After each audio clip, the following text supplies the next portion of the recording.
ہم نے تمہیں معتدل امت بنایا ہے، نہ تو دنیا میں ایسے لگو کہ دین برباد ہو جائے، نہ دین میں ایسے لگو کہ دنیا معطل ہو جائے۔ ایک دنیا کی ہوس میں بہت آگے چلے گئے، ایک دنیا بیزاری میں بہت آگے چلے گئے، تو اللہ نے دونوں کو ایسے رد کر کے فرمایا وَكَذَلِكَ جَعَلْنَاكُمْ أُمَّةً وَسَطًا، تو ہم امت واسطہ ہیں۔ ہمارے ذمے ہے جو تبلیغ والے کر رہے ہیں، ہمارے ذمے ہے کہ ہم اب اللہ کے پیغام کو لوگوں تک پہنچائیں اور ہم واسطہ بنیں بندوں اور بندوں کے رب کے درمیان۔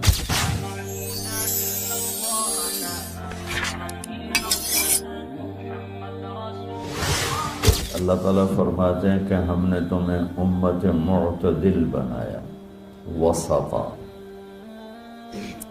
ایک ترجمہ اس کا امام طبری نے کیا ہے، جو ہمارے تبلیغ والوں کے لیے بڑا، بلکہ پوری امت کے لیے، صرف تبلیغ والوں کے لیے کیوں، پوری امت کے لیے وہ ایک پیغام ہے کہ انہوں نے ایک ترجمہ یہ کیا ہے کہ ہم نے تمہیں امت واسطہ بنایا۔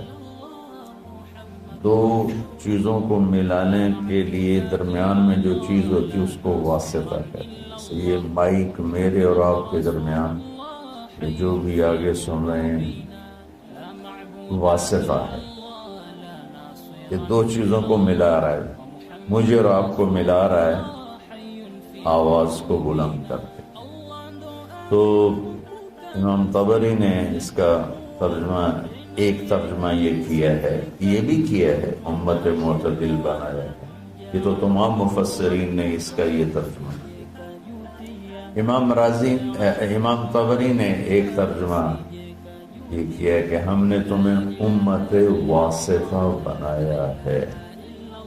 جیسے پہلے انبیاء آتے تھے اور وہ واسطہ ہوتے تھے اللہ اور بندوں کے درمیان، کہ لوگ اللہ کو نہیں جانتے، تو ایک نبی آتا ہے، رسول آتا ہے، وہ لوگوں کو اللہ کا تعارف کرواتا ہے اور اللہ سے ان کو ملا دیتا ہے، اللہ کے سامنے انہیں جھکا دیتا ہے اور انہیں صراط مستقیم پہ کھڑا کر دیتا ہے۔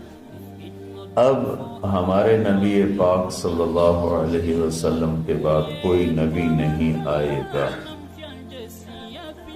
تو لہٰذا اے امت محمد اب تم واسطہ ہو۔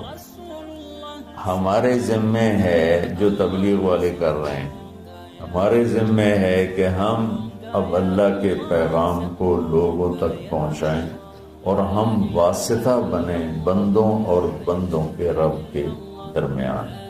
یہ بہت خوبصورت ترجمہ ہے۔ جتنی تفسیریں میں نے دیکھی اس میں مجھے سوائے طبری کے اور کہیں نہیں ملا، اور آپ کے شاید علم میں ہوگا کہ طبری پہلی تفسیر ہے جو امت میں لکھی گئی، ابن جریر طبری رحمۃ اللہ علیہ۔ تو اللہ تعالیٰ نے ہمیں امت واسطہ بنایا ہے، کوئی تبلیغ میں نہیں جا رہا یا جا رہا ہے، امت ہے تو ہم امت واسطہ ہیں۔ نماز سب پہ فرض ہے، بہت تھوڑے سے لوگ پڑھتے ہیں، تو جو نہیں پڑھتے ان کی معافی تو کوئی نہیں۔ زکوٰۃ بہت تھوڑے لوگ دیتے ہیں، جو نہیں دیتے ان کو معاف تو نہیں۔ تو ایسے ہی میرے عزیزو، اللہ کا پیغام پہنچانا، اللہ سے لوگوں کو ملانے کی کوشش کرنا، یہ ساری امت کے ذمے ہے۔ بہت تھوڑے سے لوگ کر رہے ہیں، بے شمار امت ہے جو بھول چکی ہے، اور بھولنا بھی بھول چکے ہیں۔ مدت ہوئی صیاد نے چھوڑا بھی تو کیا، تاب پرواز نہیں راہ چمن یاد نہیں۔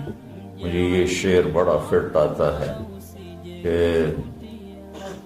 شکاری چھوٹے سے پرندے کو گھونسلے سے اٹھا کے لے آتا ہے اور اگر اپنے پنجرے میں ڈال دیتا ہے، جب جب اس پرندے کی شعور کی آنکھ بیدار ہوتی ہے تو وہ اپنے آپ کو ایک پنجرے میں دیکھتا ہے اور ایک کوٹھالی میں اس کے لیے دانہ پڑا ہوتا ہے، ایک میں پانی ہوتا ہے، بس وہ وہاں سے دانہ اٹھاتا ہے، وہاں سے پانی کے چند قطرے لیتا ہے اور وہیں پھڑ پھڑا کے بیٹھ جاتا ہے۔ تو جب اس کی آنکھ ہی وہیں کھلی تو اس کی ذہنیت اور اس کا جو مائنڈ سیٹ تھا وہ فکس ہو گیا کہ بس یہی میرا جہان ہے، یہی میری دنیا ہے۔ تو وہ پرندہ جوان ہو گیا۔ تو شکاری نے ایک دن دروازہ کھولا پنجرے کا، کہا اپنے چمن کو لوٹ جا، اپنے جنگل کو لوٹ جا۔ تو وہ آگے کہتا ہے تاب پرواز نہیں، مجھ سے تو اڑا ہی نہیں جاتا، اور اگر میں اڑ بھی جاؤں تو راہ چمن یاد نہیں، مجھے تو یاد نہیں تم مجھے کہاں سے لائے ہو، تو میں کدھر جاؤں، اور میں نے اتنے ہی رہن دے۔ تو اس وقت امت محمد صلی اللہ علیہ وسلم دکانوں کے پنجرے میں، فیکٹریوں کے پنجرے میں، ملوں کے پنجرے میں، زراعت کے پنجرے میں، کاروبار زندگی کے پنجرے میں ایسی بند ہوئی ہے، بس صبح گھر سے اپنے کام پر، کام سے گھر پر، گھر سے دکان پر، دکان سے گھر پر، یہ سارا ماحول ہے۔ اب جب انہیں کہتے ہیں کہ بھائی تمہیں اپنے چمن کو لوٹو، تمہیں تو دنیا میں اللہ کا پیغام سنانا ہے، تو کہتے ہیں تاب پرواز نہیں، راہ چمن یاد نہیں۔ تو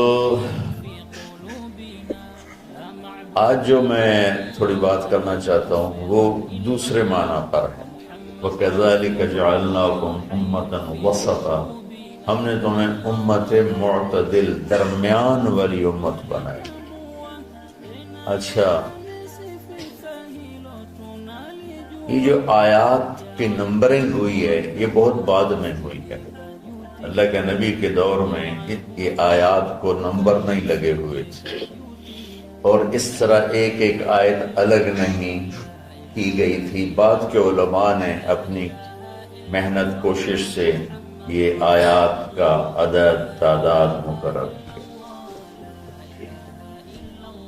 سورہ بقرہ کی 286 آیات ہیں۔ امتاً وسطا، درمیان والی امت۔ جب علماء سورہ بقرہ کی آیات بنا رہے تھے تو ان کے سامنے تو پیچھے سے چلے آ رہے ہیں، امتاً وسطا ان کے سامنے تو اس وقت آیا جب وہ یہاں پہنچے تو یہ بڑی حیرت اور قدرت خداوندی کی یہ ایک تصویر ہے کہ وَكَذَلِكَ جَعَلْنَاكُمْ أُمَّةً وَسَطًا، آیت نمبر 146 ہے، اور 146 وسط 286 ہے۔ 146 جمع 146 کتنے ہو گئے؟ ہاں مولیانو حساب تھوڑا ہی عمدہ ہے۔ ہاں کتنے ہو گئے؟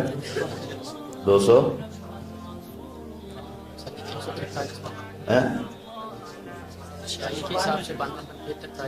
نہیں، پھر یہ آیت نمبر 143 ہے۔ میرا ذہن ہی سویا ہوا ہے، میں کیا آگے۔ یہ آیت نمبر 143 ہے، 146 نہیں، 143 ہے۔ تو بالکل درمیان میں لفظ کے لحاظ سے، اور ادھر آیت کی تقسیم ہو رہی ہے، تو کرتے کرتے جب اس آیت پر پہنچے تو یہ 143 پر رہی تھی، اور آیات 286 میں، تو اس کا وسط بنتا ہے۔ اور امتاً وسطا، درمیان والی امت کے پیچھے مفہوم کیا ہے؟ یہودی بہت زیادہ حرص و ہوس کا شکار ہوئے دنیا کے لیے۔ عیسائی رہبانیت میں ایسے دنیا ترک دنیا رہبانیۃ ابتدعوها ما كتبنا علیہم۔ اللہ تعالیٰ نے کہا انہوں نے خود ہی شروع کیا، میں نے تو کہا نہیں تھا۔ تو تھوڑا پیچھے چلے جائیں تو عیسائیوں میں نہانا بھی گناہ تھا، میلا کچیلا رہنا بزرگی تھی، بو آ رہی ہو، کپڑے گندے میلے، زبردستی اپنے اوپر اس قسم کے مجاہدے ڈالنا، تو ان کا رہبانیۃ ابتدعوها ما كتبنا علیہم، میں تو آپ پہ شروع کی تھی، میں تو نہیں تو کیا۔ جب اسپین پہ قبضہ ہوا عیسائیوں کا تو سب سے پہلے جو انہوں نے کام کیا، سارے ملک میں جتنے تھے حمام غسل خانے وہ سارے گرا دیے۔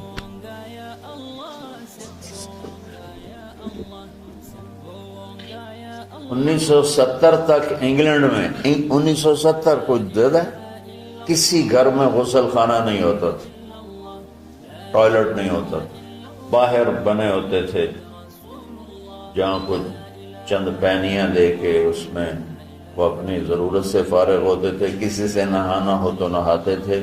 جب نئی جدید تعلیم آئی تو پھر یہ ان کے اندر تبدیلی آئی، ورنہ گندے رہنا، میلے کچلے رہنا، شادی نہیں کرنی، دنیا سے بیزاری کے مختلف طریقے، اپنے آپ کو تکلیف دینا، یہ بزرگی کی شان سمجھا جاتا تھا۔ تو اسپین پہ جب قبضہ ہوا عیسائیوں کا تو سب سے پہلے انہوں نے 2 کام کیے، ایک سارے غسل خانے حمام توڑ دیے اور جتنے کتب خانے تھے سارے جلا دیے۔ لاکھوں کتابوں کے ذخیرے تھے اسپین میں علماء کے، علامہ قرطبی جیسے، ابن عربی جیسے جہاں پیدا ہوئے ہوں، بقی ابن مخلد جیسے جہاں پیدا ہوئے ہوں، ان کا میں وہ قرطبہ کی جامع مسجد دیکھنے گیا تو بس میری آنکھ نہیں میرا دل رو رہا تھا، دل کے آنسو نکل رہے تھے کہ وہ مسجد جس میں 700 سال قال اللہ وقال الرسول چلتا رہا، وہاں درمیان میں گرجا بنا ہوا تھا اور بت ہی بت ہر طرف رکھے ہوئے تھے، اور ایک بہت بڑی تصویر لگی ہوئی تھی جس میں ابو عبداللہ جو آخری بادشاہ تھا غرناطہ کا، وہ فرڈینینڈ جس نے غرناطہ فتح کیا اس کو چابیاں پیش کر رہا تھا، اور اس کی بیوی ملکہ ازابیلا اور فرڈینینڈ یہ دونوں ایسے کھڑے ہیں، اور ابو عبداللہ وہ تصوراتی خاکہ تھا، وہ یوں غرناطہ شہر کی چابیاں پیش کر رہا ہے، یعنی بہت ہائی لائٹ کر کے بہت بڑی تصویر لگائی ہوئی تھی۔